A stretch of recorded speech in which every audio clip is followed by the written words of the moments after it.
الرحيم مالك يوم الدين إياك نعبد وإياك نستعين اهدنا الصراط المستقيم صراط الذين أنعمت عليهم غير المغضوب عليهم ولا الضالين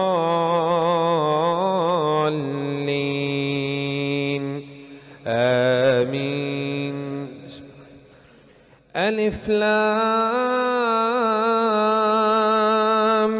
ميم ذلك الكتاب لا ريب فيه هدى للمتقين الذين يؤمنون بالغيب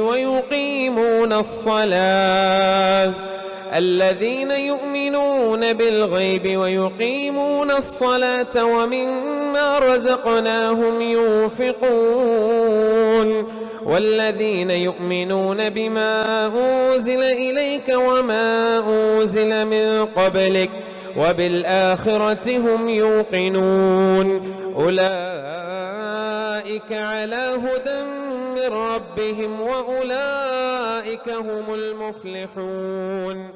إن الذين كفروا سواء عليهم أأنذرتهم أم لم تنذرهم لا يؤمنون. ختم الله على قلوبهم وعلى سمعهم وعلى أبصارهم غشاوة ولهم عذاب عظيم. ومن الناس من يقول آمنا بالله وباليوم الآخر وما هم بمؤمنين يخادعون الله والذين آمنوا وما يخدعون إلا أنفسهم وما يشعرون. في قلوبهم مرض فزادهم الله مرضا ولهم عذاب أليم بما كانوا يكذبون. وإذا قيل لهم لا تفسدوا في الأرض قالوا إنما نحن مصلحون ألا إنهم هم المفسدون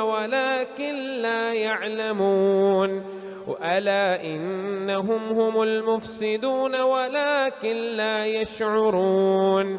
وإذا قيل لهم آمنوا كما آمن الناس قالوا أنؤمن كما آمن السفهاء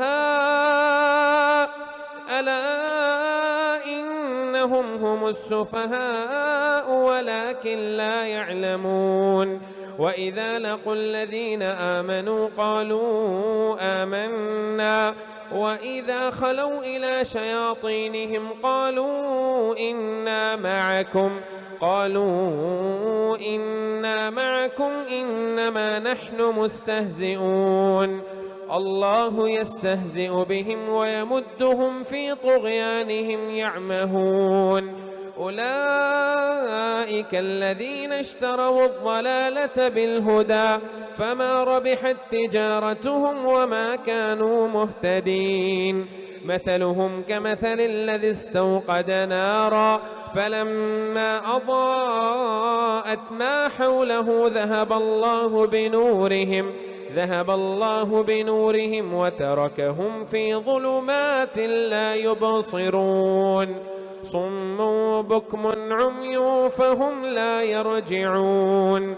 أو كصيب من السماء فيه ظلمات ورعد وبرق يجعلون أصابعهم في آذانهم من الصواعق حذر الموت والله محيط بالكافرين. يكاد البرق يخطف أبصارهم كلما أضاء لهم مشوا فيه وإذا أظلم عليهم قاموا ولو شاء الله لذهب بسمعهم وأبصارهم إن الله على كل شيء قدير. يا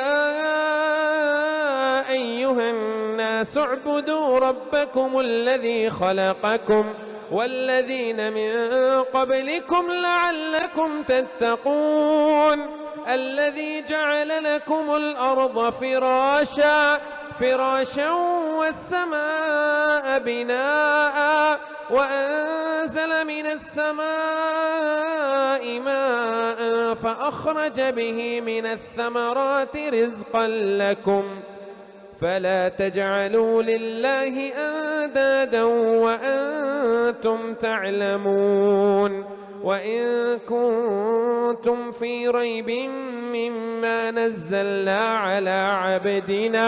على عبدنا فأتوا بسورة من مثله وادعوا شهداءكم من دون الله إن كنتم صادقين فإن لم تفعلوا ولن تفعلوا فاتقوا النار التي وقودها الناس والحجارة أعدت للكافرين وبشر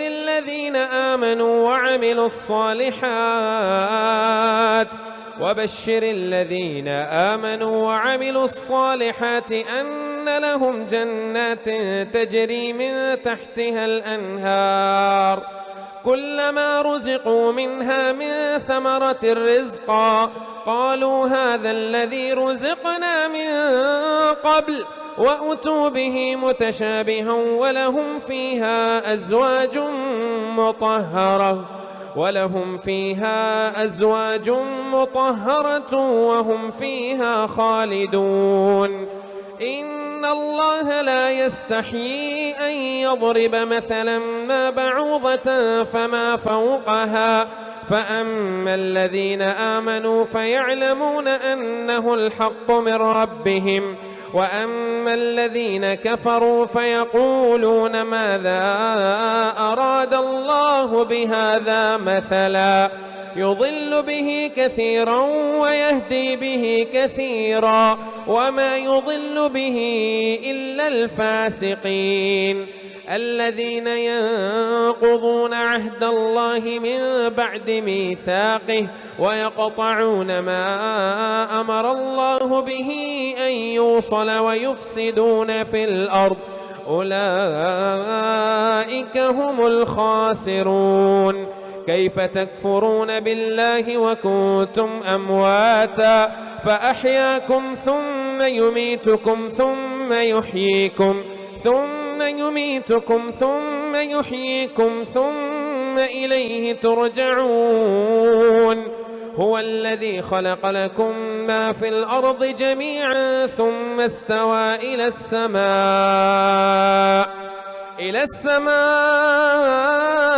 فسواهن سبع سماوات وهو بكل شيء عليم وإذ قال ربك للملائكة إني جاعل في الأرض خليفة قالوا أتجعل فيها من يفسد فيها ويسفك الدماء ونحن نسبح بحمدك ونقدس لك قال إني أعلم ما لا تعلمون وعلم آدم الأسماء كلها ثم عرضهم على الملائكة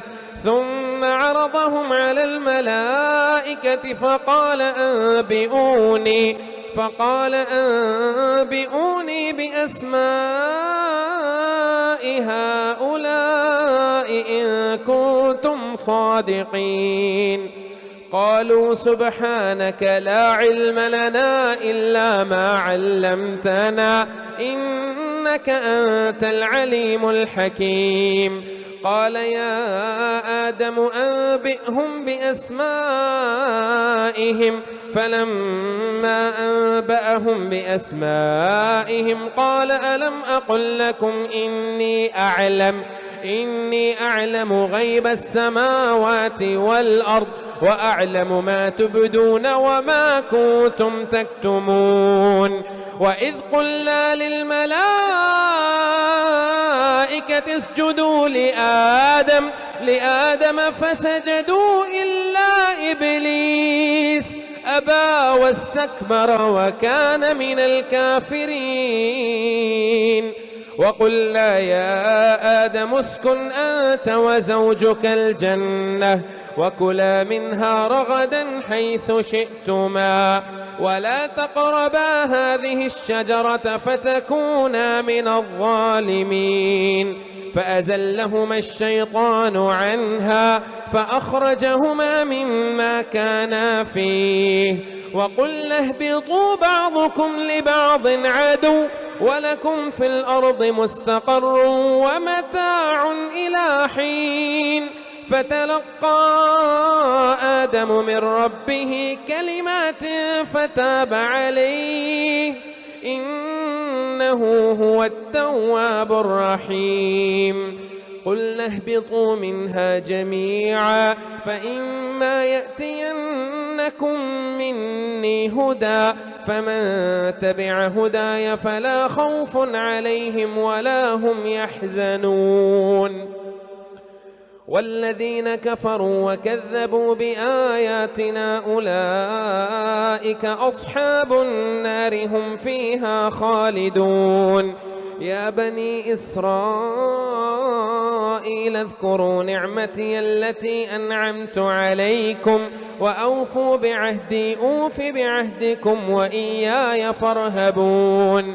وآمنوا بما أنزلت مصدقا لما معكم ولا تكونوا أول كافر به ولا تشتروا بآياتي ثمنا قليلا وإياي فاتقون. ولا تلبسوا الحق بالباطل وتكتموا الحق وأنتم تعلمون. وأقيموا الصلاة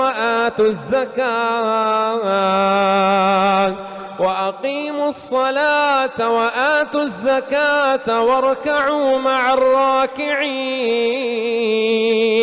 أتأمرون الناس بالبر وتنسون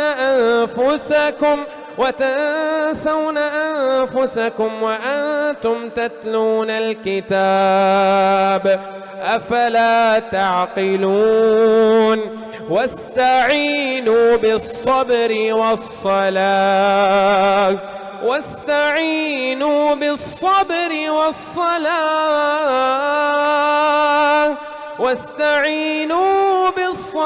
والصلاة وإنها لكبيرة إلا على الخاشعين الذين يظنون أنهم ملاقو ربهم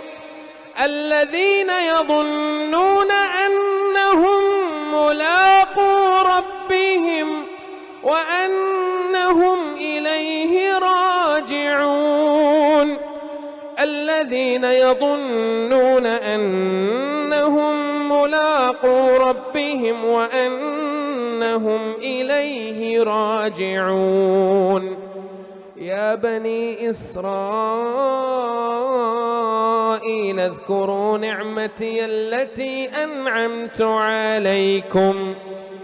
أنعمت عليكم وأني فضلتكم على العالمين.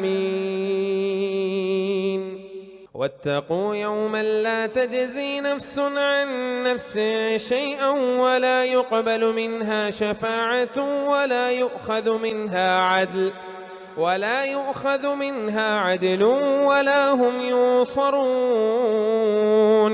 وإذ نجيناكم من آل فرعون يسومونكم سوء العذاب يذبحون أبناءكم ويستحيون نساءكم وفي ذلكم بلاء من ربكم عظيم. وإذ فرقنا بكم البحر فأنجيناكم وأغرقنا آل فرعون وأنتم تنظرون. وإذ وعدنا موسى 40 ليلة ثم اتخذتم العجل من بعده وأنتم ظالمون. ثم عفونا عنكم من بعد ذلك لعلكم تشكرون وإذ آتينا موسى الكتاب والفرقان لعلكم تهتدون وإذ قال موسى لقومه يا قوم إنكم ظلمتم أنفسكم باتخاذكم العجل فتوبوا إلى بارئكم فاقتلوا أنفسكم ذلكم خير لكم عند بارئكم فتاب عليكم إنه هو التواب الرحيم وإذ قلتم يا موسى لن نؤمن لك حتى نرى الله جهرة فأخذتكم الصاعقة وأنتم تنظرون ثم بعثناكم من بعد موتكم لعلكم تشكرون وظللنا عليكم الغمام وأنزلنا عليكم المن والسلوى كلوا من طيبات ما رزقناكم وما ظلمونا ولكن كانوا أنفسهم يظلمون وإذ قلنا ادخلوا هذه القرية فكلوا منها حيث شئتم رغدا وادخلوا الباب سجدا وقولوا حطة نغفر لكم خطاياكم وسنزيد المحسنين فبدل الذين ظلموا قولا غير الذي قيل لهم فأنزلنا على الذين ظلموا رجزا من السماء بما كانوا يفسقون وإذ استسقى موسى لقومه فقل اضرب بعصاك الحجر فانفجرت منه 12 عينا قد علم كل أناس مشربهم كلوا واشربوا من رزق الله ولا تعثوا في الأرض مفسدين وإذ قلتم يا موسى لن نصبر على طعام واحد فادع لنا ربك يخرج لنا مما تنبت الأرض من بقلها وقثائها وفومها وعدسها وبصلها قال أتستبدلون الذي هو أدنى بالذي هو خير اهبطوا مصرا فإن لكم ما سألتم وضربت عليهم الذلة والمسكنة وباءوا بغضب من الله ذلك بأنهم كانوا يكفرون بآيات الله ويقتلون النبيين بغير الحق ذلك بما عصوا وكانوا يعتدون إن الذين آمنوا والذين هادوا والنصارى والصابئين من آمن بالله واليوم الآخر وعمل صالحا فلهم أجرهم عند ربهم ولا خوف عليهم ولا هم يحزنون وإذ أخذنا ميثاقكم ورفعنا فوقكم الطور خذوا ما آتيناكم بقوة واذكروا ما فيه لعلكم تتقون ثم توليتم من بعد ذلك فلولا فضل الله عليكم ورحمته لكنتم من الخاسرين ولقد علمتم الذين اعتدوا منكم في السبت فقلنا لهم كونوا قردة خاسئين فجعلناها نكالا لما بين يديها وما خلفها وموعظة للمتقين وإذ قال موسى لقومه إن الله يأمركم أن تذبحوا بقرة قالوا أتتخذنا هزوا قال أعوذ بالله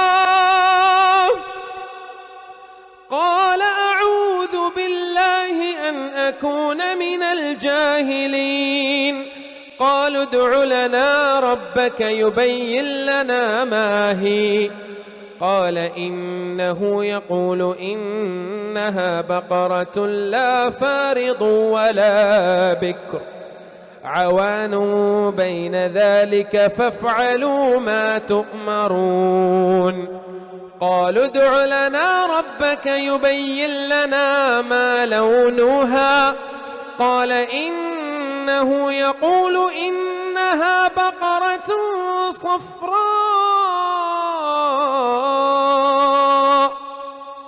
فاقع لونها تسر الناظرين. قالوا ادع لنا ربك يبين لنا ما هي إن البقرة شابه علينا وإنا إن شاء الله لمهتدون. قال إنه يقول إنها بقرة لا ذلول تسير الأرض ولا تسقي الحرث مسلمة لا شية فيها. قالوا الآن جئت بالحق فذبحوها وما كادوا يفعلون. وإذ قتلتم نفسا فادارأتم فيها والله مخرج ما كنتم تكتمون. فقلنا اضربوه ببعضها كذلك يحيي الله الموتى ويريكم آياته لعلكم تعقلون. ثم قست قلوبكم من بعد ذلك فهي كالحجارة أو أشد قسوة وإن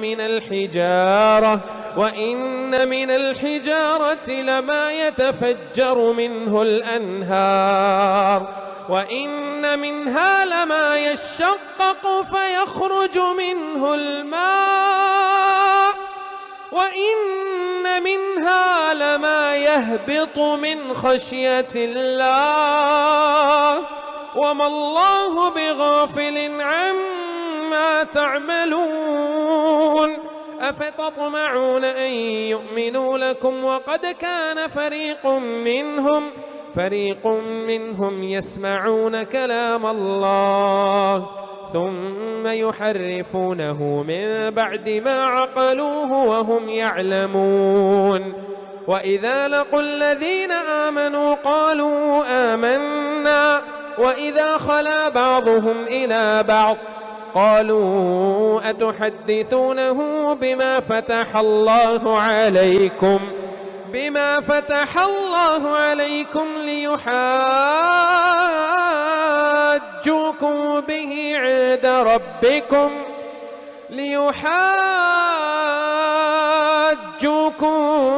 به عند ربكم أفلا تعقلون.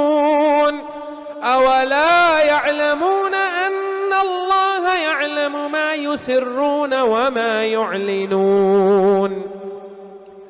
ومنهم أميون لا يعلمون الكتاب إلا أماني وإن هم إلا يظنون. فويل للذين يكتبون الكتاب بأيديهم ثم يقولون هذا من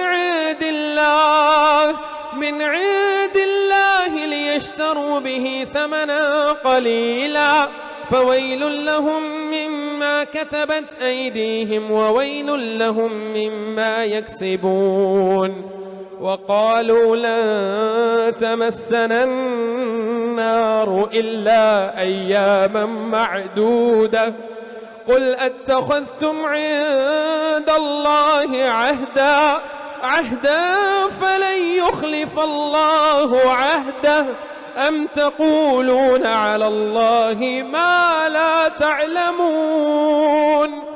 بلى من كسب سيئة وأحاطت به خطيئته فأولئك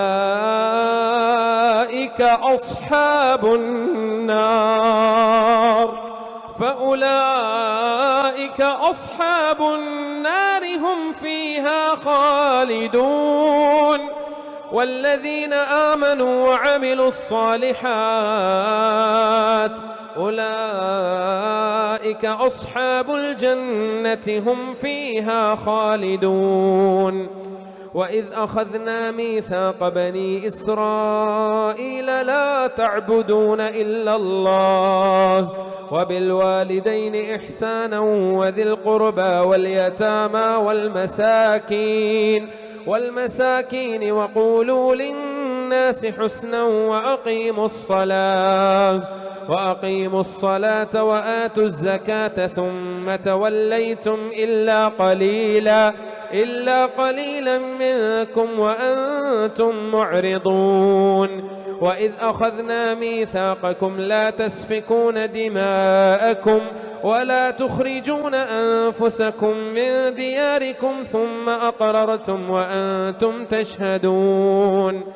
ثم أنتم هؤلاء تقتلون أنفسكم وتخرجون فريقا منكم من ديارهم تظاهرون عليهم بالإثم والعدوان وإن يأتوكم أسارى تفادوهم وهو محرم عليكم إخراجهم. أفتؤمنون ببعض الكتاب وتكفرون ببعض فما جزاء من يفعل ذلك منكم إلا خزي في الحياة الدنيا ويوم القيامة يردون إلى أشد العذاب وما الله بغافل عما تعملون. أولئك الذين اشتروا الحياة الدنيا بالآخرة فلا يخفف عنهم العذاب ولا هم ينصرون. ولقد آتينا موسى الكتاب وقفينا من بعده بالرسل وآتينا عيسى ابن مريم البينات وأيدناه بروح القدس. أفكلما جاءكم رسول بما لا تهوى أنفسكم استكبرتم ففريقا كذبتم وفريقا تقتلون. وقالوا قلوبنا غلف بل لعنهم الله بكفرهم فقليلا ما يؤمنون. ولما جاءهم كتاب من عند الله مصدق لما معهم وكانوا من قبل يستفتحون على الذين كفروا فلما جاءهم ما عرفوا كفروا به فلعنة الله على الكافرين. بئس ما اشتروا به أنفسهم أن يكفروا بما أنزل الله بغيا أن ينزل الله من فضله على من يشاء من عباده فباءوا بغضب على غضب وللكافرين عذاب مهين. وإذا قيل لهم آمنوا بما أنزل الله قالوا نؤمن بما أنزل علينا ويكفرون بما وراءه وهو الحق مصدقا لما معهم. قل فلم تقتلون أنبياء الله من قبل إن كنتم مؤمنين. ولقد جاءكم موسى بالبينات ثم اتخذتم العجل من بعده وأنتم ظالمون. وإذ أخذنا ميثاقكم ورفعنا فوقكم الطور خذوا ما آتيناكم بقوة واسمعوا. قالوا سمعنا وعصينا وأشربوا في قلوبهم العجل بكفرهم. قل بئس ما يأمركم به إيمانكم إن كنتم مؤمنين. قل إن كانت لكم الدار الآخرة عند الله خالصة من دون الناس فتمنوا الموت إن كنتم صادقين ولن يتمنوه أبدا بما قدمت أيديهم والله عليم بالظالمين ولتجدنهم أحرص الناس على حياة ومن الذين أشركوا يود أحدهم لو يعمر 1000 سنة وما هو بمزحزحه من العذاب أن يعمر والله بصير بما يعملون قل من كان عدوا لجبريل فإنه نزله على قلبك بإذن الله مصدقا لما بين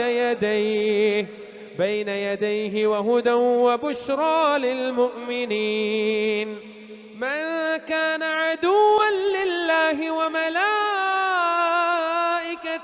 ورسله وجبريل وميكال فإن الله عدو للكافرين ولقد أنزلنا إليك آيات بينات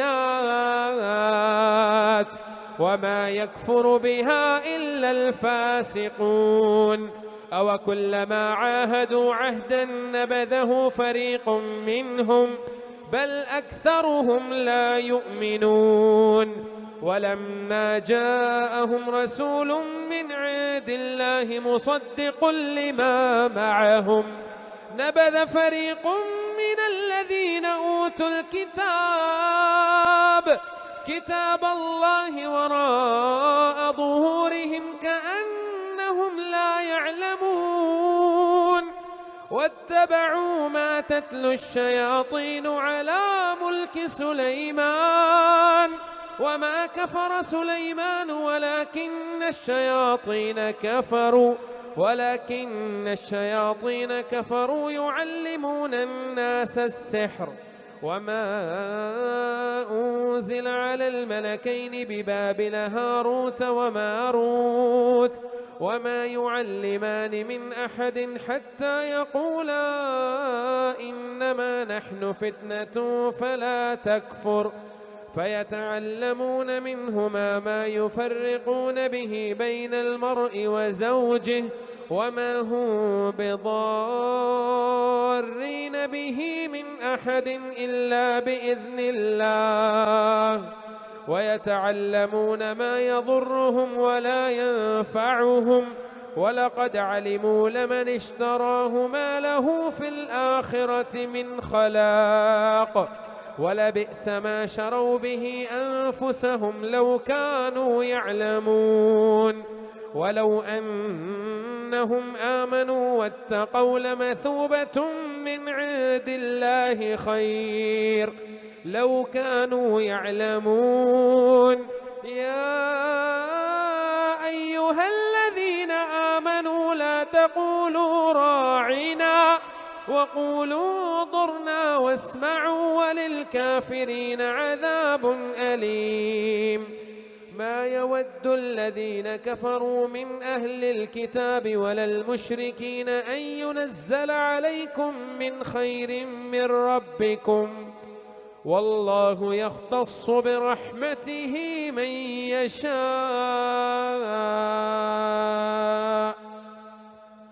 والله ذو الفضل العظيم ما ننسخ من آية أو نوسها نأت بخير منها أو مثلها ألم تعلم أن الله على كل شيء قدير ألم تعلم أن الله له ملك السماوات والأرض وما لكم من دون الله من ولي ولا نصير أم تريدون أن تسألوا رسولكم كما سئل موسى من قبل ومن يتبدل الكفر بالإيمان فقد ضل سواء السبيل ود كثير من أهل الكتاب لو يردونكم من بعد إيمانكم كفارا حسدا من عند أنفسهم من بعد ما تبين لهم الحق فاعفوا واصفحوا حتى يأتي الله بأمره إن الله على كل شيء قدير وأقيموا الصلاة وآتوا الزكاة وما تقدموا لأنفسكم من خير تجدوه عند الله إن الله بما تعملون بصير وقالوا لن يدخل الجنة إلا من كان هودا أو نصارى تلك أمانيهم قل هاتوا برهانكم إن كنتم صادقين بلى من أسلم وجهه لله وهو محسن فله أجره عند ربه ولا خوف عليهم ولا هم يحزنون وقالت اليهود ليست النصارى على شيء وقالت النصارى ليست اليهود على شيء وهم يتلون الكتاب كذلك قال الذين لا يعلمون مثل قولهم فالله يحكم بينهم يوم القيامة فيما كانوا فيه يختلفون ومن أظلم ممن منع مساجد الله أن يذكر فيها اسمه وسعى في خرابها أولئك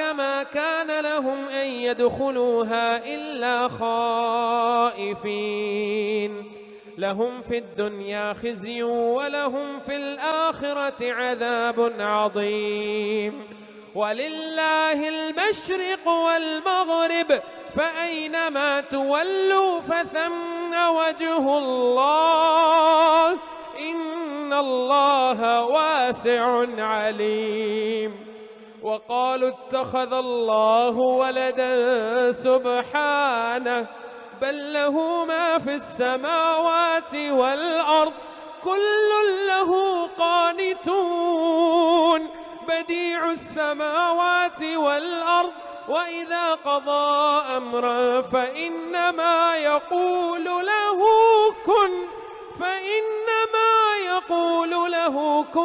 فيكون وقال الذين لا يعلمون لولا يكلمنا الله أو تأتينا آية كذلك قال الذين من قبلهم مثل قولهم تشابهت قلوبهم قد بينا الآيات لقوم يوقنون إنا أرسلناك بالحق بشيرا ونذيرا ولا تسأل عن أصحاب الجحيم ولن ترضى عنك اليهود ولا النصارى حتى تتبع ملتهم قل إن هدى الله هو الهدى ولئن اتبعت أهواءهم بعد الذي جاءك من العلم ما لك من الله من ولي ولا نصير الذين آتيناهم الكتاب يتلونه حق تلاوته أولئك يؤمنون به ومن يكفر به فأولئك هم الخاسرون يا بني إسرائيل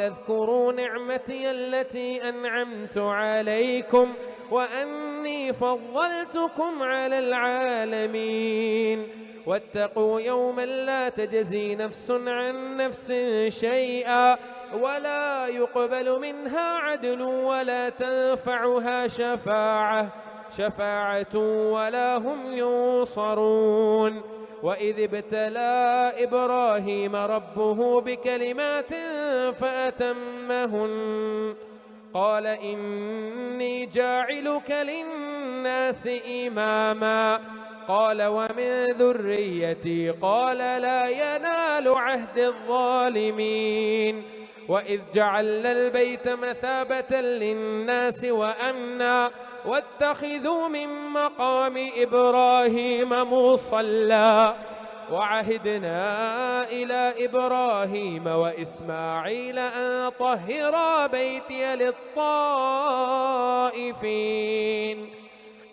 طهرا بيتي للطائفين والعاكفين والركع السجود وإذ قال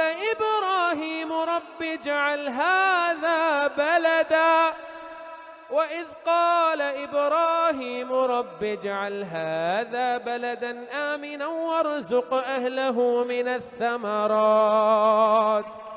وارزق أهله من الثمرات من آمن منه بالله واليوم الآخر قال ومن كفر فأمتعه قليلا ثم أضطره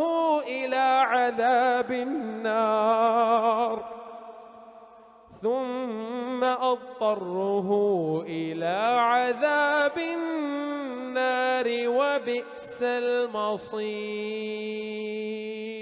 وإذ يرفع إبراهيم القواعد من البيت وإسماعيل ربنا تقبل منا إنك أنت السميع العليم ربنا واجعلنا مسلمين لك ومن ذريتنا أمة مسلمة لك وأرنا مناسكنا وتب علينا إنك أنت التواب الرحيم ربنا وابعث فيهم رسولا منهم يتلو عليهم آياتك ويعلمهم الكتاب والحكمة ويزكيهم إنك أنت العزيز الحكيم ومن يرغب عن ملة إبراهيم إلا من سفه نفسه ولقد اصطفيناه في الدنيا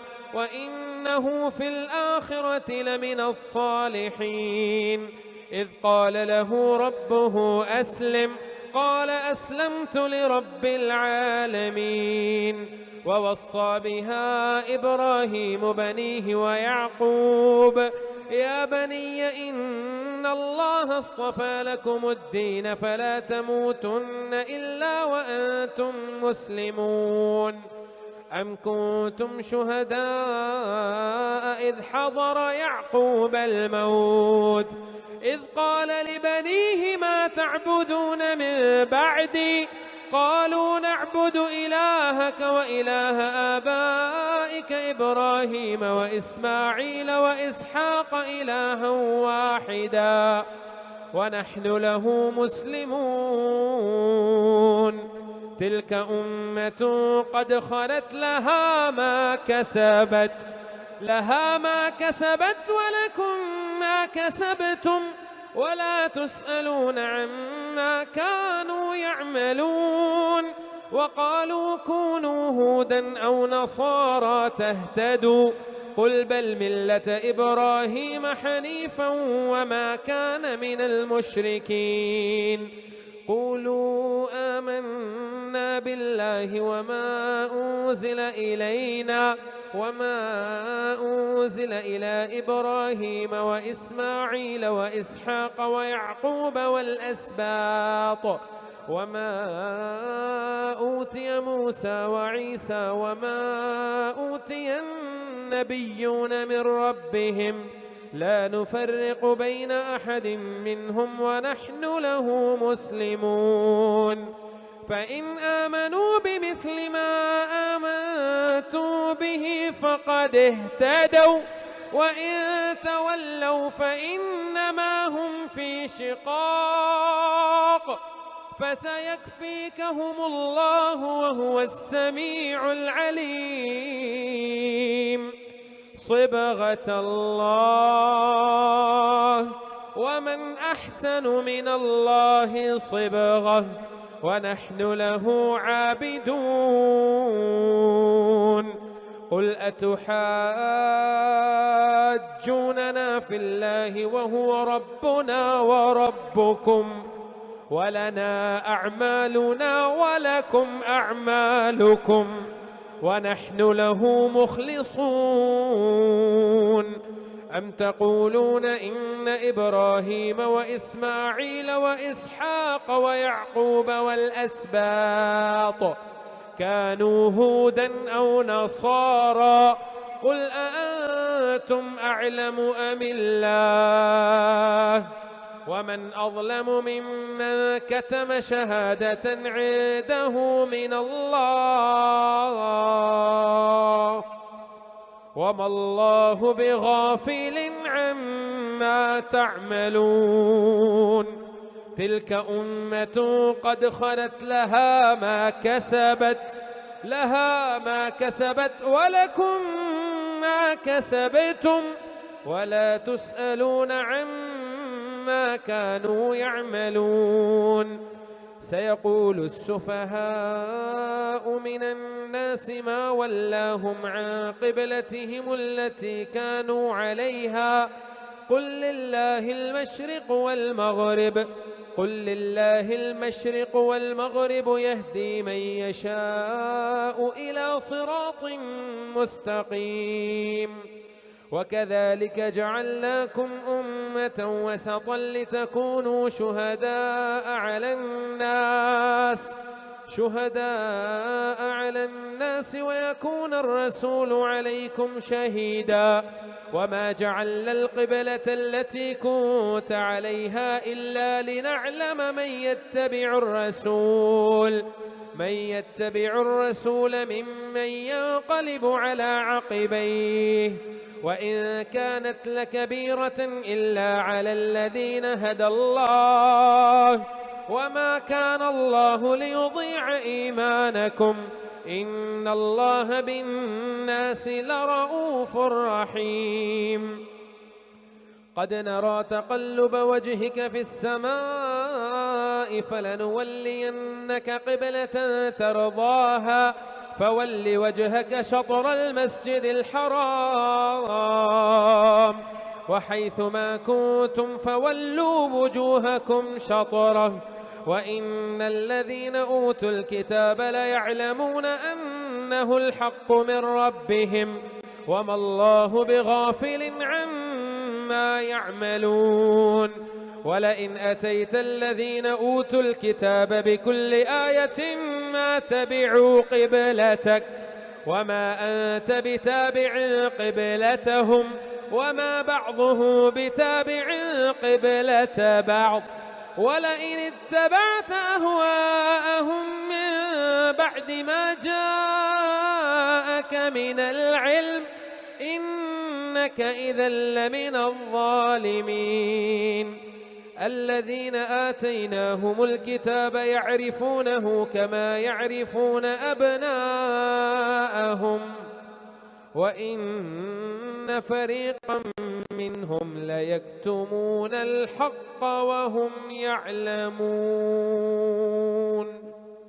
الحق من ربك فلا تكونن من الممترين ولكل وجهة هو موليها فاستبقوا الخيرات أينما تكونوا يأت بكم الله جميعا إن الله على كل شيء قدير.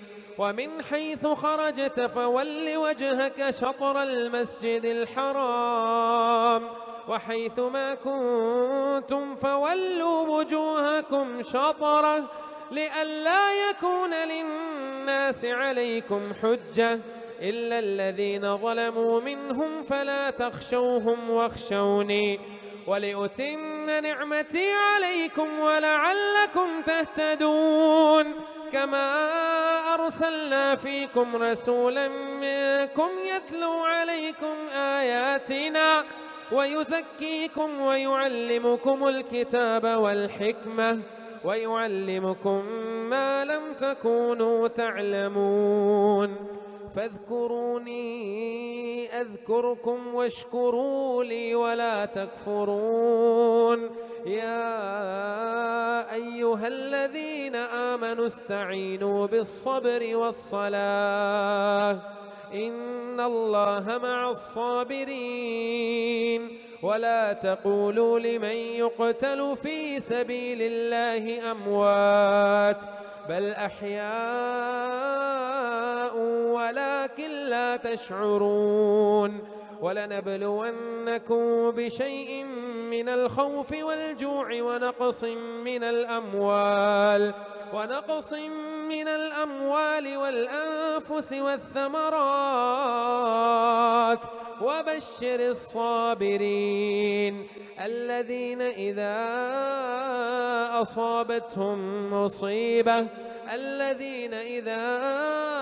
أصابتهم مصيبة قالوا إنا لله وإنا إليه راجعون.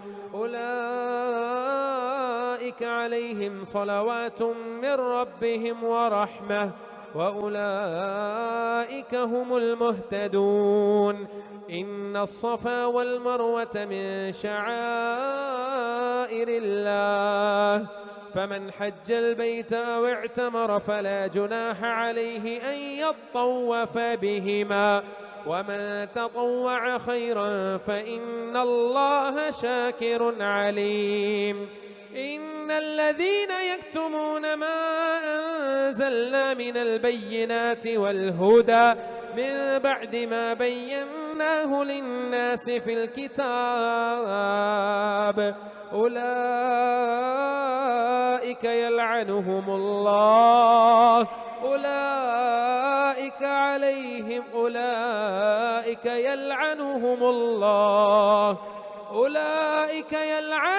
الله ويلعنهم اللاعنون إلا الذين تابوا وأصلحوا وبينوا فأولئك أتوب عليهم وأنا التواب الرحيم. إن الذين كفروا وماتوا وهم كفار أولئك عليهم لعنة الله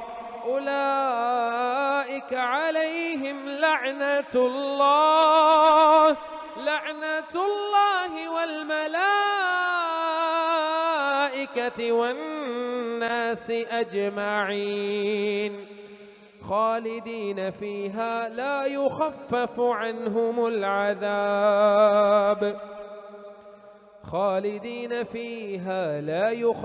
عنهم العذاب ولا هم ينظرون. وإلهكم إله واحد لا إله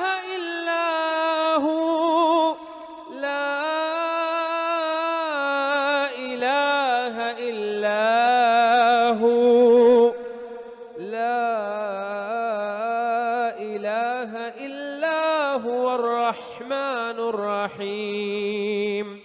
إن في خلق السماوات والأرض واختلاف الليل والنهار والفلك التي تجري في البحر بما ينفع الناس وما أنزل الله من السماء من ماء فأحيا به الأرض بعد موتها وتصريف الرياح والسحاب المسخر بين السماء والأرض لآيات لقوم يعقلون.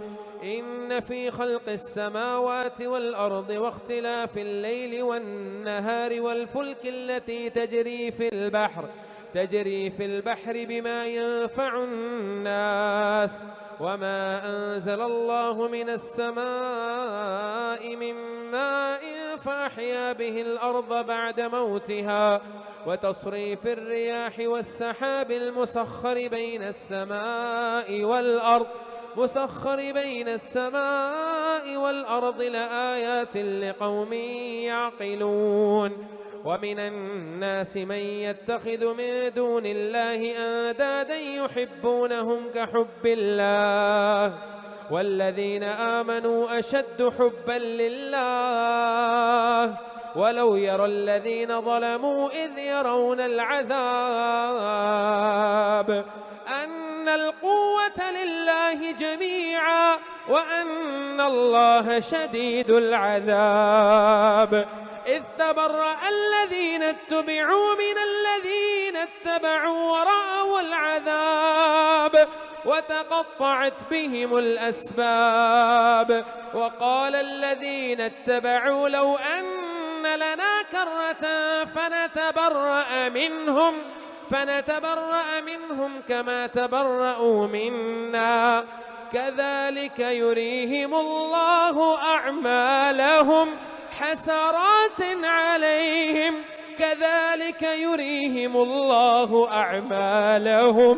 أعمالهم حسرات عليهم وما هم بخارجين من النار يا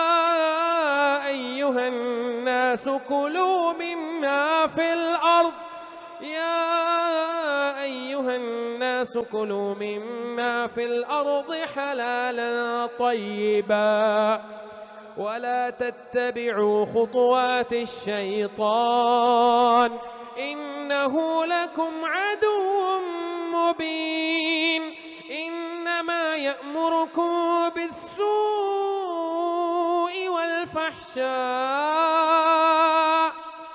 وأن تقولوا على الله ما لا تعلمون وإذا قيل لهم اتبعوا ما أنزل الله قالوا بل نتبع ما ألفينا عليه آباءنا أولو كان آباؤهم لا يعقلون شيئا ولا يهتدون ومثل الذين كفروا كمثل الذي ينعق بما لا يسمع إلا دعاء ونداء صم بكم عمي فهم لا يعقلون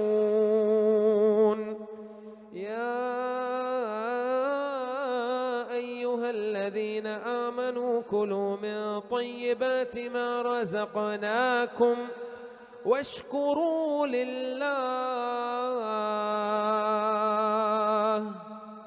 واشكروا لله إن كنتم إياه تعبدون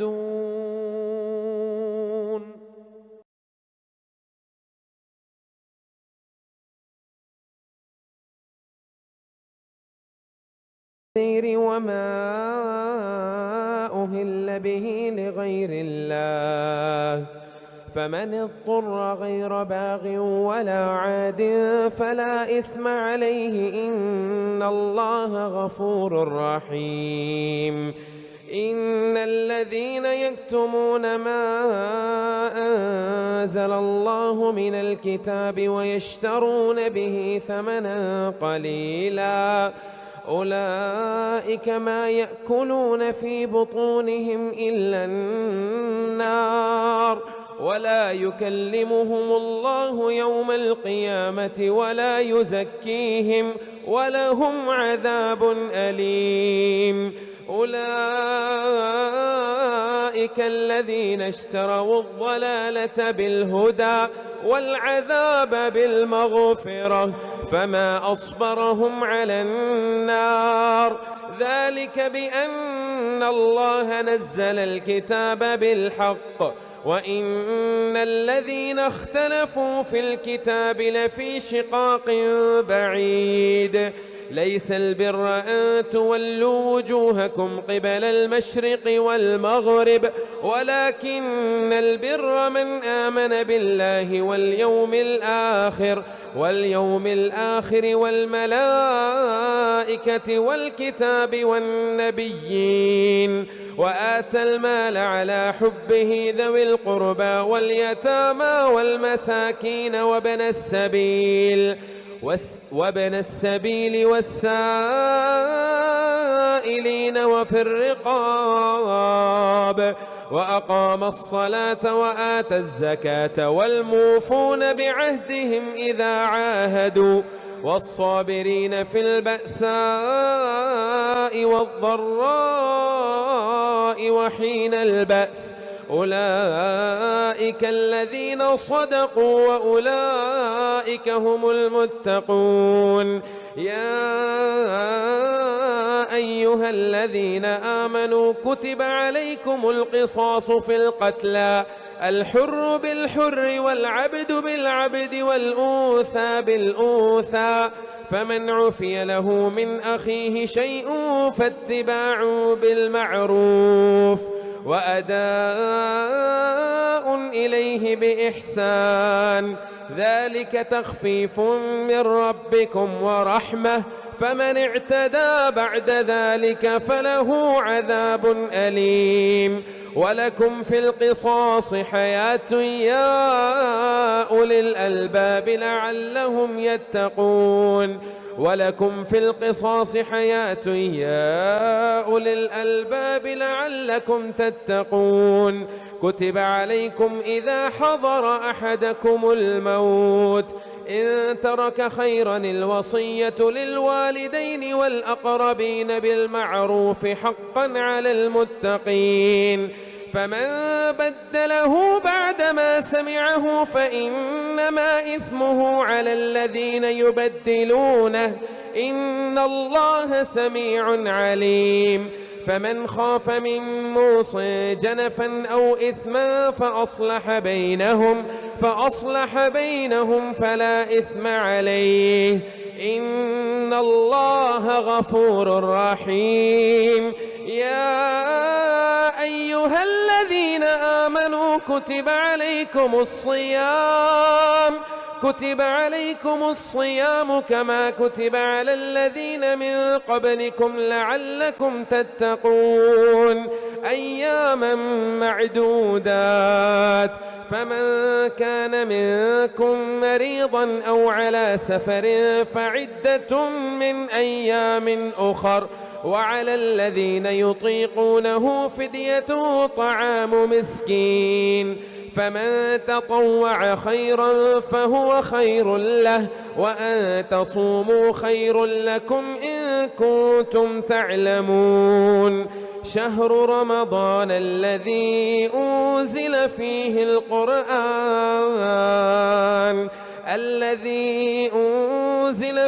القرآن هدى للناس وبينات من الهدى والفرقان فمن شهد منكم الشهر فليصمه ومن كان مريضا أو على سفر فعدة من أيام أخر يريد الله بكم اليسر ولا يريد بكم العسر ولتكملوا العدة ولتكبروا الله على ما هداكم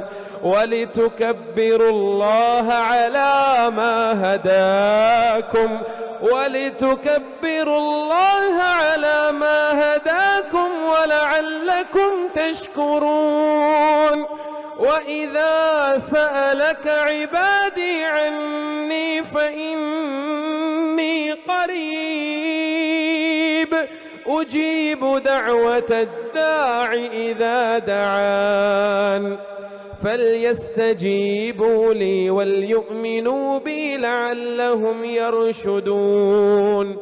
أحل لكم ليلة الصيام الرفث إلى نسائكم هن لباس لكم وأنتم لباس لهن علم الله أنكم كنتم تختانون أنفسكم فتاب عليكم وعفى عنكم فالآن باشروهن وابتغوا ما كتب الله لكم وكلوا واشربوا حتى يتبين لكم الخيط الأبيض من الخيط الأسود من الفجر ثم أتموا الصيام إلى الليل ولا تباشروهن وأنتم عاكفون في المساجد تلك حدود الله فلا تقربوها كذلك يبين الله آياته للناس لعلهم يتقون ولا تأكلوا أموالكم بينكم بالباطل وتدلوا بها إلى الحكام لتأكلوا فريقا من أموال الناس بالإثم وأنتم تعلمون يسألونك عن الأهلة قل هي مواقيت للناس والحج وليس البر بأن تأتوا البيوت من ظهورها ولكن البر من اتقى وأتوا البيوت من أبوابها واتقوا الله لعلكم تفلحون وقاتلوا في سبيل الله الذين يقاتلونكم ولا تعتدوا إن الله لا يحب المعتدين واقتلوهم حيث ثقفتموهم وأخرجوهم من حيث أخرجوكم والفتنة أشد من القتل ولا تقاتلوهم عند المسجد الحرام حتى يقاتلوكم فيه فإن قاتلوكم فاقتلوهم كذلك جزاء الكافرين فإن انتهوا فإن الله غفور رحيم وقاتلوهم حتى لا تكون فتنة ويكون الدين لله فإن انتهوا فلا عدوان إلا على الظالمين الشهر الحرام بالشهر الحرام والحرمات قصاص فمن اعتدى عليكم فاعتدوا عليه بمثل ما اعتدى عليكم واتقوا الله واعلموا أن الله مع المتقين وأنفقوا في سبيل الله ولا تلقوا بأيديكم إلى التهلكة وأحسنوا إن الله يحب المحسنين وأتموا الحج والعمرة لله فإن أحصرتم فما استيسر من الهدي ولا تحلقوا رؤوسكم حتى يبلغ الهدي محله فمن كان منكم مريضا أو به أذى من رأسه ففدية من صيام أو صدقة أو نسك فإذا أمنتم فمن تمتع بالعمرة إلى الحج فما استيسر من الهدي فمن لم يجد فصيام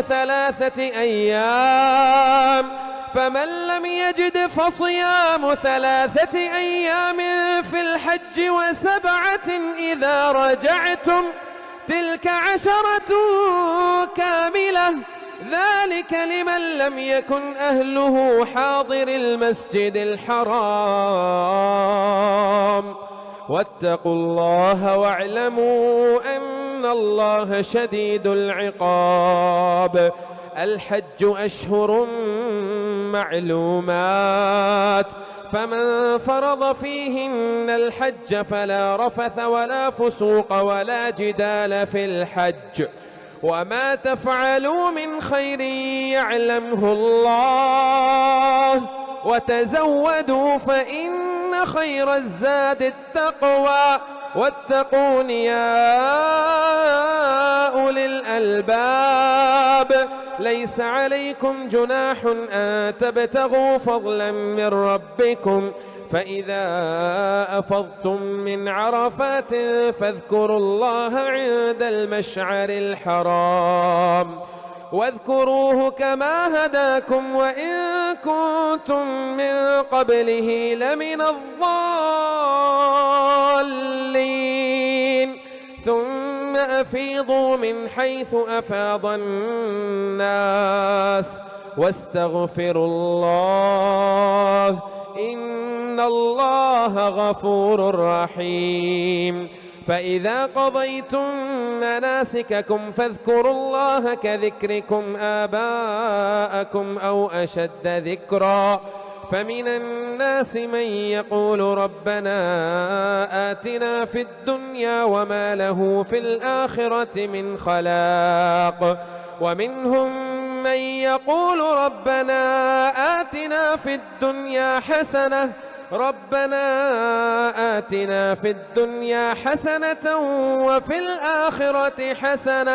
وفي الآخرة حسنة وقنا عذاب النار أولئك لهم نصيب مما كسبوا والله سريع الحساب واذكروا الله في أيام معدودات فمن تعجل في يومين فلا إثم عليه ومن تأخر فلا إثم عليه لمن اتقى واتقوا الله واعلموا أنكم إليه تحشرون ومن الناس من يعجبك قوله في الحياة الدنيا ويشهد الله على ما في قلبه وهو ألد الخصام وإذا تولى سعى في الأرض ليفسد فيها ويهلك الحرث والنسل والله لا يحب الفساد وإذا قيل له اتق الله أخذته العزة بالإثم فحسبه جهنم ولبئس المهاد ومن الناس من يشري نفسه ابتغاء مرضات الله والله رؤوف بالعباد ومن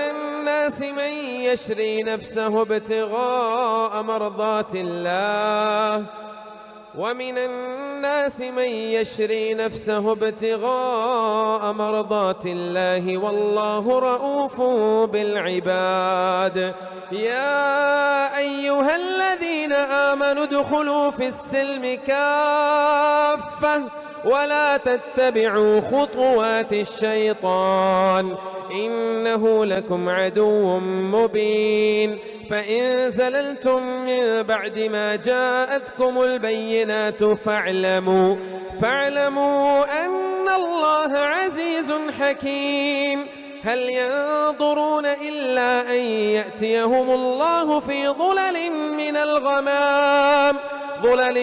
من الغمام والملائكة وقضي الأمر وإلى الله ترجع الأمور سل بني إسرائيل كم آتيناهم من آية بينة ومن يبدل نعمة الله من بعد ما جاءته فإن الله شديد العقاب زين للذين كفروا الحياة الدنيا ويسخرون من الذين آمنوا والذين اتقوا فوقهم يوم القيامة والله يرزق من يشاء بغير حساب كان الناس أمة واحدة فبعث الله النبيين مبشرين ومنذرين وأنزل معهم الكتاب بالحق ليحكم بين الناس فيما اختلفوا فيه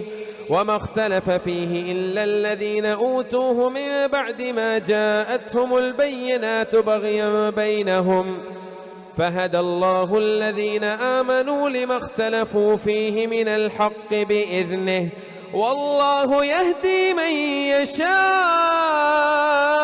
إلى صراط مستقيم أم حسبتم أن تدخلوا الجنة ولما يأتكم مثل الذين خلوا من قبلكم مستهم البأساء والضراء وزلزلوا حتى يقول الرسول والذين آمنوا معه متى نصر الله ألا إن نصر الله قريب يسألونك ماذا ينفقون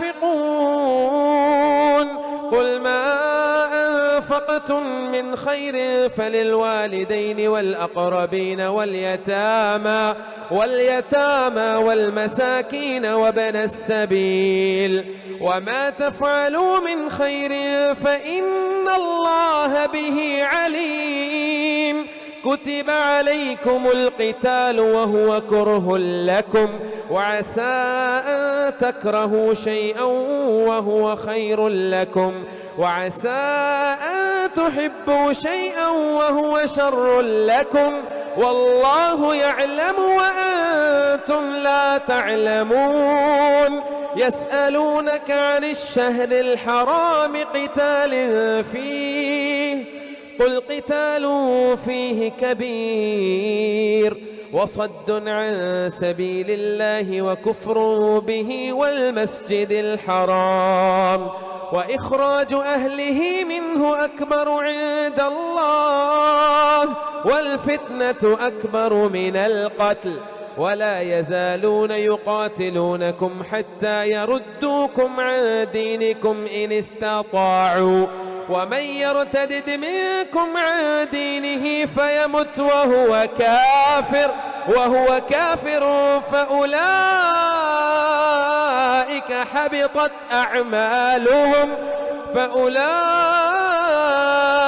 حبطت أعمالهم في الدنيا والآخرة وأولئك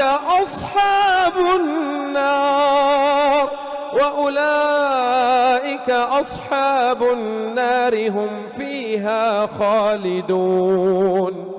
إن الذين آمنوا والذين هاجروا وجاهدوا في سبيل الله أولئك يرجون رحمة الله والله غفور رحيم. يسألونك عن الخمر والميسر قل فيهما إثم كبير ومنافع للناس وإثمهما أكبر من نفعهما ويسألونك ماذا ينفقون قل العفو كذلك يبين الله لكم الآيات لعلكم تتفكرون في الدنيا والآخرة. ويسألونك عن اليتامى قل إصلاح لهم خير وإن تخالطوهم فإخوانكم والله يعلم المفسد من المصلح ولو شاء الله لأعنتكم إن الله عزيز حكيم.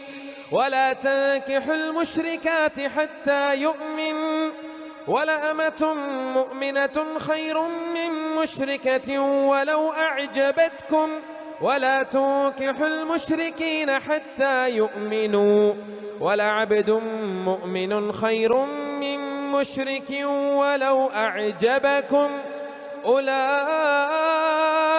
يدعون إلى النار والله يدعو إلى الجنة والمغفرة بإذنه ويبين آياته للناس لعلهم يتذكرون. ويسألونك عن المحيض قل هو أذى فاعتزلوا النساء في المحيض ولا تقربوهن حتى يطهرن فإذا تطهرن فأتوهن من حيث أمركم الله إن الله يحب التوابين ويحب المتطهرين. نساؤكم حرث لكم فأتوا حرثكم أنى شئتم وقدموا لأنفسكم واتقوا الله واعلموا أنكم ملاقوه وبشر المؤمنين. ولا تجعلوا الله عرضة لأيمانكم أن تبروا وتتقوا وتصلحوا بين الناس والله سميع عليم. لا يؤاخذكم الله باللغو في أيمانكم ولكن يؤاخذكم بما كسبت قلوبكم والله غفور حليم. للذين يؤلون من نسائهم تربص 4 أشهر فإن فاءوا فإن الله غفور رحيم. وإن عزموا الطلاق فإن الله سميع عليم. والمطلقات يتربصن بأنفسهن 3 قروء ولا يحل لهن أن يكتمن ما خلق الله في أرحامهن إن كن يؤمن بالله واليوم الآخر وبعولتهن أحق بردهن في ذلك إن أرادوا إصلاحا ولهن مثل الذي عليهن بالمعروف وللرجال عليهن درجة والله عزيز حكيم. الطلاق 2 فإمساك بمعروف أو تصريح بإحسان. ولا يحل لكم أن تأخذوا مما آتيتموهن شيئا إلا أن يخافا ألا يقيما حدود الله. فإن خفتم ألا يقيما حدود الله فلا جناح عليهما فيما افتدت به. تلك حدود الله فلا تعتدوها ومن يتعد حدود الله فأولئك هم الظالمون. فإن طلقها فلا تحل له من بعد حتى تنكح زوجا غيره. فإن طلقها فلا جناح عليهما أن يتراجعا إن ظنا أن يقيما حدود الله. وتلك حدود الله يبينها لقوم يعلمون. وإذا طلقتم النساء فبلغن أجلهن فأمسكوهن بمعروف أو سرحوهن بمعروف ولا تمسكوهن ضرارا لتعتدوا ومن يفعل ذلك فقد ظلم نفسه. ولا تتخذوا آيات الله هزوا واذكروا نعمة الله عليكم وما أنزل عليكم من الكتاب والحكمة يعظكم به واتقوا الله واعلموا أن الله بكل شيء عليم. وإذا طلقتم النساء فبلغن أجلهن فلا تعضلوهن أن ينكحن أزواجهن إذا تراضوا بينه بالمعروف. ذلك يوعظ به من كان منكم يؤمن بالله واليوم الآخر ذلكم أزكى لكم وأطهر والله يعلم وأنتم لا تعلمون. والوالدات يرضعن أولادهن حولين كاملين لمن أراد أن يتم الرضاعة وعلى المولود له رزقهن وكسوتهن بالمعروف. لا تكلف نفس إلا وسعها. لا تضار والدة بولدها ولا مولود له بولده وعلى الوارث مثل ذلك فإن أرادا فصالا عن تراض منهما وتشاور فلا جناح عليهما. وإن أردتم أن تسترضعوا أولادكم فلا جناح عليكم إذا سلمتم ما آتيتم بالمعروف. واتقوا الله واعلموا أن الله بما تعملون بصير.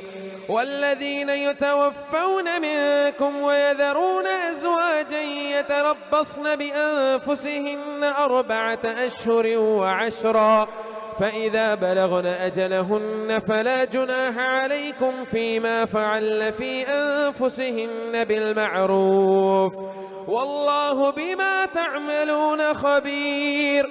ولا جناح عليكم فيما عرضتم به من خطبة النساء أو أكننتم في أنفسكم، علم الله أنكم ستذكرونهن ولكن لا تواعدوهن سرا إلا أن تقولوا قولا معروفا، ولا تعزموا عقدة النكاح حتى يبلغ الكتاب أجله، واعلموا أن الله يعلم ما في أنفسكم فاحذروه، واعلموا أن الله غفور حليم. لا جناح عليكم إن طلقتم النساء ما لم تمسوهن أو تفرضوا لهن فريضة، ومتعوهن على الموسع قدره وعلى المقتر قدره متاعا بالمعروف، حقا على المحسنين. وإن طلقتموهن من قبل أن تمسوهن وقد فرضتم لهن فريضة فنصف ما فرضتم إلا أن يعفون أو يعفو الذي بيده عقدة النكاح، وأن تعفوا أقرب للتقوى، ولا تنسوا الفضل بينكم إن الله بما تعملون بصير. حافظوا على الصلوات والصلاة الوسطى وقوموا لله قانتين. فإن خفتم فرجالا أو ركبانا فإذا أمنتم فاذكروا الله كما علمكم ما لم تكونوا تعلمون. والذين يتوفون منكم ويذرون أزواجا وصية لأزواجهم متاعا إلى الحول غير إخراج، فإن خرجن فلا جناح عليكم فيما فعلن في أنفسهن من معروف، والله عزيز حكيم.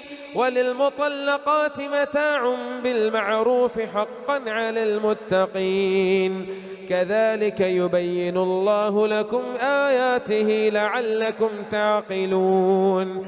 ألم تر إلى الذين خرجوا من ديارهم وهم ألوف حذر الموت فقال لهم الله موتوا ثم أحياهم إن الله لذو فضل على الناس ولكن أكثر الناس لا يشكرون. وقاتلوا في سبيل الله واعلموا أن الله سميع عليم. من ذا الذي يقرض الله قرضا حسنا فيضاعفه له أضعافا كثيرة والله يقبض ويبسط وإليه ترجعون. ألم تر إلى الملأ من بني إسرائيل من بعد موسى إذ قالوا لنبي له ابعث لنا ملكا نقاتل في سبيل الله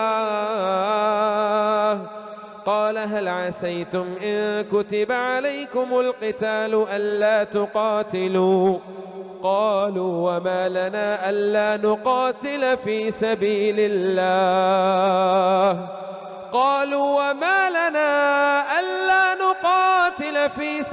الله وقد أخرجنا من ديارنا وأبنائنا فلما كتب عليهم القتال تولوا إلا قليلا منهم والله عليم بالظالمين. وقال لهم نبيهم إن الله قد بعث لكم طالوت ملكا قالوا أنى يكون له الملك علينا ونحن أحق بالملك منه ولم يؤت سعة من المال. قال إن الله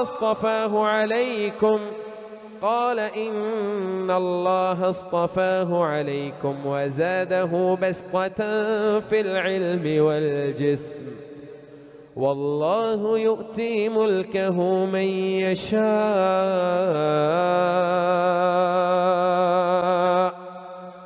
والله واسع عليم.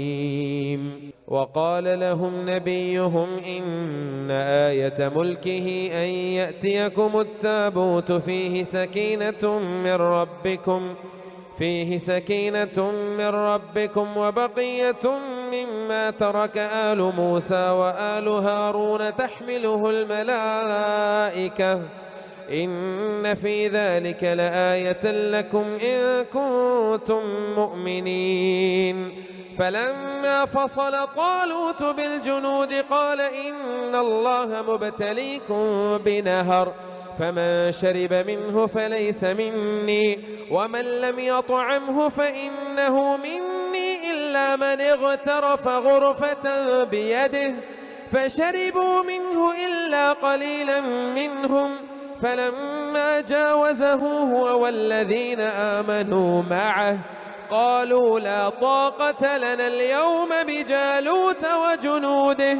قال الذين يظنون أنهم ملاقو الله كم من فئة قليلة غلبت فئة كثيرة بإذن الله والله مع الصابرين. ولما برزوا لجالوت وجنوده قالوا ربنا أفرغ علينا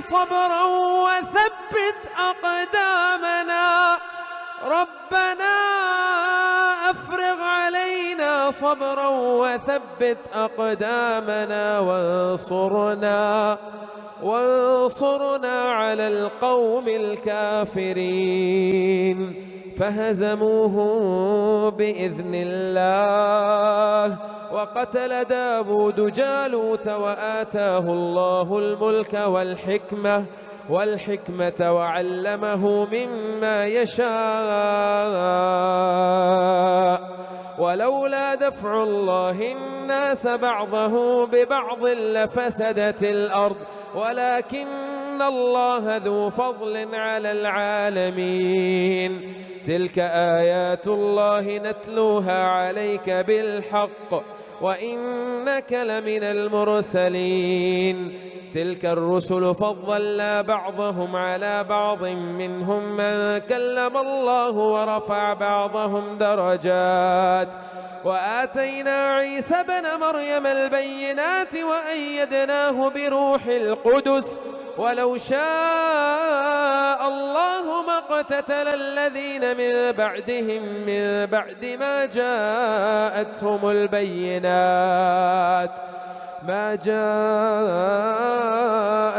البينات ولكن اختلفوا فمنهم من آمن ومنهم من كفر.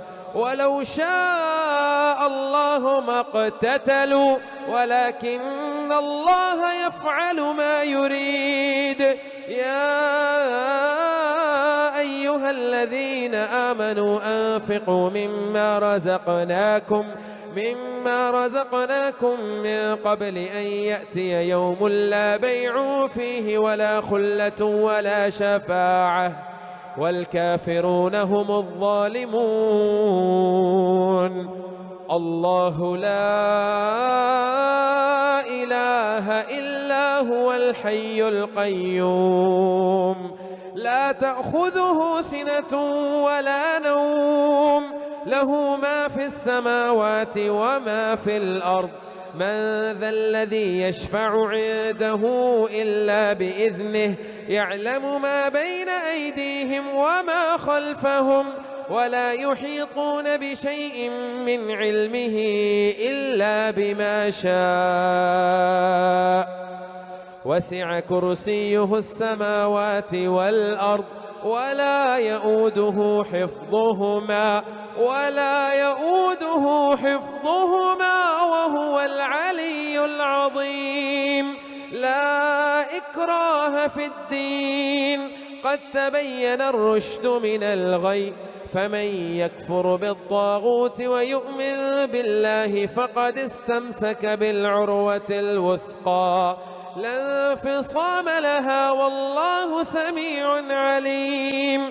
الله ولي الذين آمنوا يخرجهم من الظلمات إلى النور، والذين كفروا أولياؤهم الطاغوت يخرجونهم من النور إلى الظلمات، أولئك أصحاب النار هم فيها خالدون. ألم تر إلى الذي حاج إبراهيم في ربه أن آتاه الله الملك، إذ قال إبراهيم ربي الذي يحيي ويميت، قال أنا أحيي وأميت. قال إبراهيم فإن الله يأتي بالشمس من المشرق فأت بها من المغرب فبهت الذي كفر، والله لا يهدي القوم الظالمين. أو كالذي مر على قرية وهي خاوية على عروشها، قال أنى يحيي هذه الله بعد موتها، فأماته الله 100 عام ثم بعثه، قال كم لبثت؟ قال لبثت يوما أو بعض يوم، قال بل لبثت 100 عام فانظر إلى طعامك وشرابك لم يتسنه، وانظر إلى حمارك ولنجعلك آية للناس، وانظر إلى العظام كيف ننشزها ثم نكسوها لحما، فلما تبين له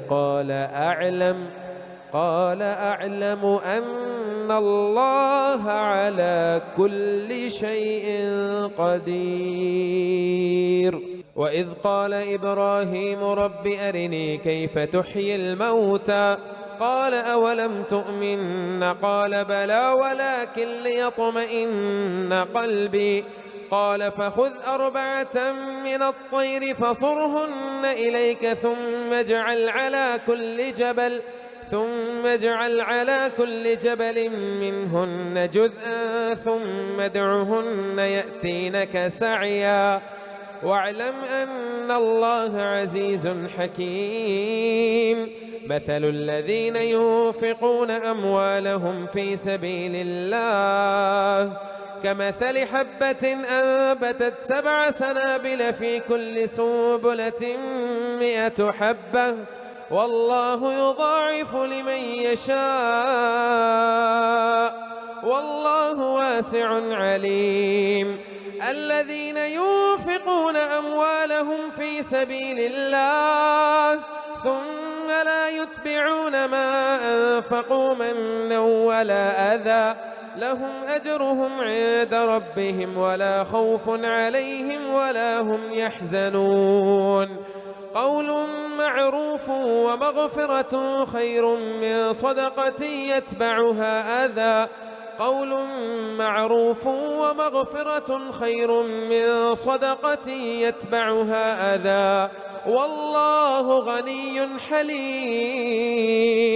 يا أيها الذين آمنوا لا تبطلوا صدقاتكم بالمن والأذى كالذي ينفق ماله رئاء الناس ولا يؤمن بالله واليوم الآخر، فمثله كمثل صفوان عليه تراب فأصابه وابل فتركه صلدا، لا يقدرون على شيء مما كسبوا والله لا يهدي القوم الكافرين.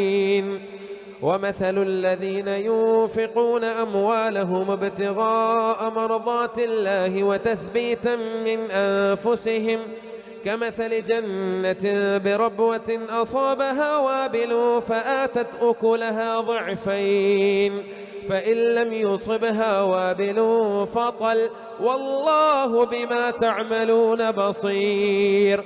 أيود أحدكم أن تكون له جنة من نخيل وأعناب تجري من تحتها الأنهار له فيها من كل الثمرات وأصابه الكبر وله ذرية ضعفاء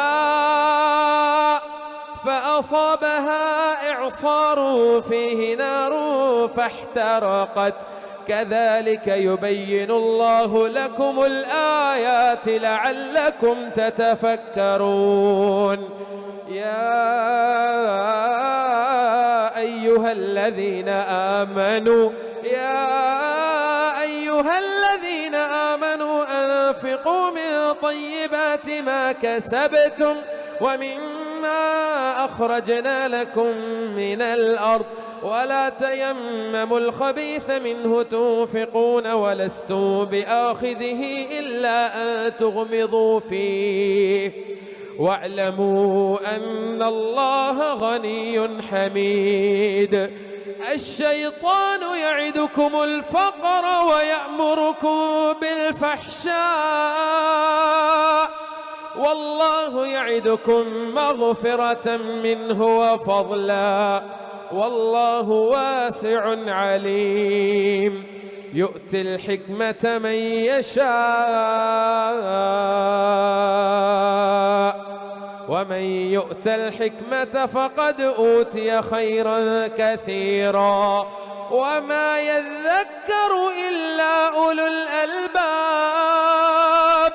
وما أنفقتم من نفقة أو نذرتم من نذر فإن الله يعلمه وما للظالمين من أنصار. إن تبدوا الصدقات فنعما هي وإن تخفوها وتؤتوها الفقراء فهو خير لكم ويكفر عنكم من سيئاتكم والله بما تعملون خبير.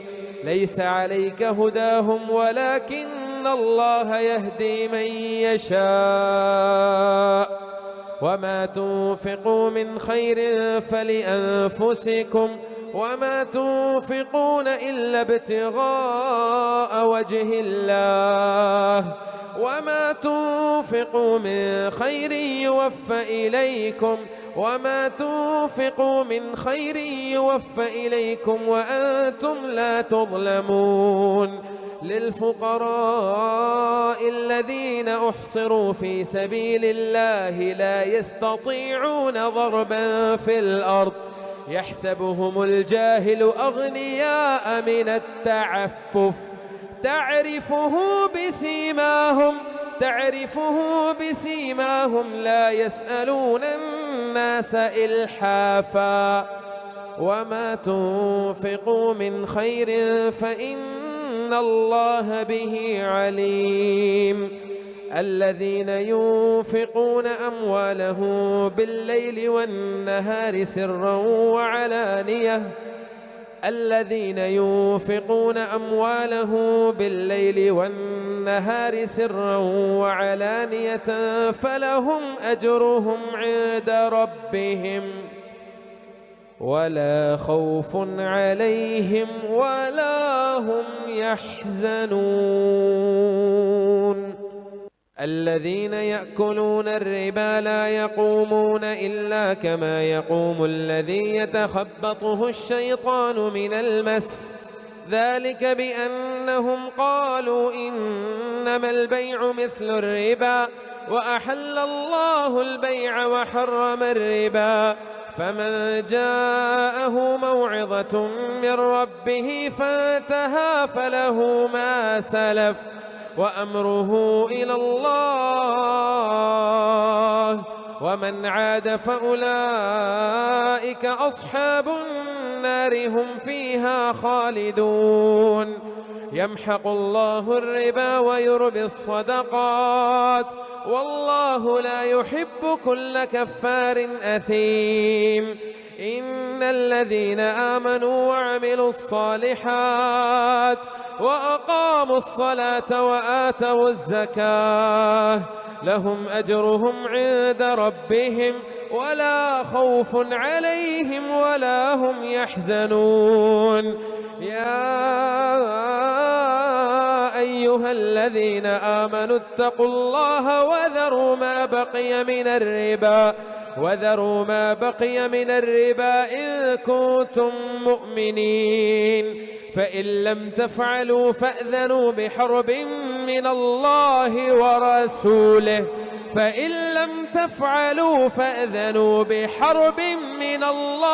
ورسوله، وإن تبتم فلكم رؤوس أموالكم لا تظلمون ولا تظلمون. وإن كان ذو عسرة فناظرة إلى ميسرة، وأن تصدقوا خير لكم إن كنتم تعلمون. واتقوا يوما ترجعون فيه إلى الله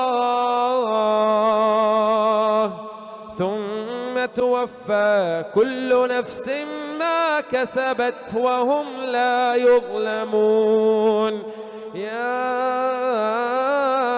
أيها الذين آمنوا إذا تداينتم بدين إلى أجل مسمى فاكتبوه، وليكتب بينكم كاتب بالعدل ولا يأب كاتب أن يكتب كما علمه الله فليكتب، وليملل الذي عليه الحق وليتق الله ربه ولا يبخس منه شيئا، فإن كان الذي عليه الحق سفيها أو ضعيفا أو لا يستطيع أن يمل هو فليملل وليه بالعدل، واستشهدوا شهيدين من رجالكم، فإن لم يكونا رجلين فرجل وامرأتان ممن ترضون من الشهداء أن تضل إحداهما فتذكر إحداهما الأخرى، ولا يأبى الشهداء إذا ما دعوا، ولا تسأموا أن تكتبوه صغيرا أو كبيرا إلى أجله، ذلكم أقسط عند الله وأقوم للشهادة وأدنى ألا ترتابوا إلا أن تكون تجارة حاضرة تديرونها بينكم فليس عليكم جناح ألا تكتبوها، وأشهدوا إذا تبايعتم ولا يضار كاتب ولا شهيد، وإن تفعلوا فإنه فسوق بكم، واتقوا الله ويعلمكم الله والله بكل شيء عليم. وإن كنتم على سفر ولم تجدوا كاتبا فرهان مقبوضة، فإن أمن بعضكم بعضا فليؤد الذي ائتمن أمانته وليتق الله ربه ولا تكتموا الشهادة ومن يكتمها فإنه آثم قلبه والله بما تعملون عليم. لله ما في السماوات وما في الأرض، وإن تبدوا ما في أنفسكم أو تخفوه يحاسبكم به الله فيغفر لمن يشاء ويعذب من يشاء، والله على كل شيء قدير. آمن الرسول بما أنزل إليه من ربه والمؤمنون كل آمن بالله وملائكته وكتبه ورسله لا نفرق بين أحد من رسله وقالوا سمعنا وأطعنا غفرانك ربنا وإليك المصير.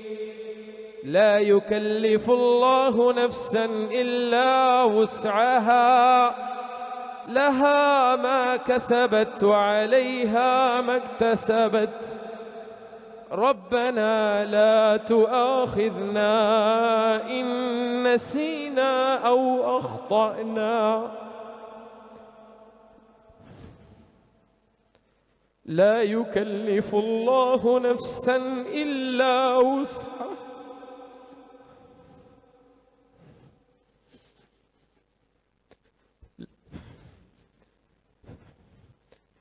لا يكلف الله نفسا إلا وسعها لها ما كسبت وعليها ما اكتسبت ربنا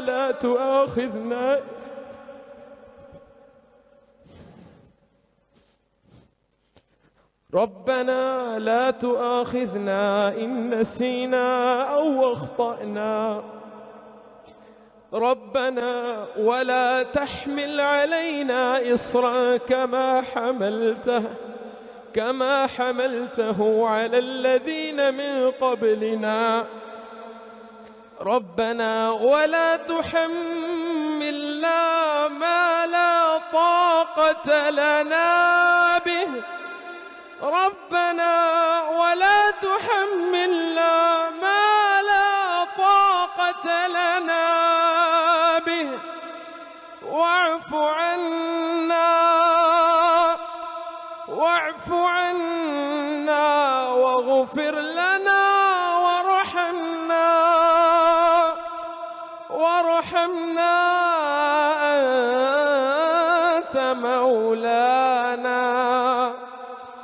أنت مولانا فانصرنا على القوم الكافرين.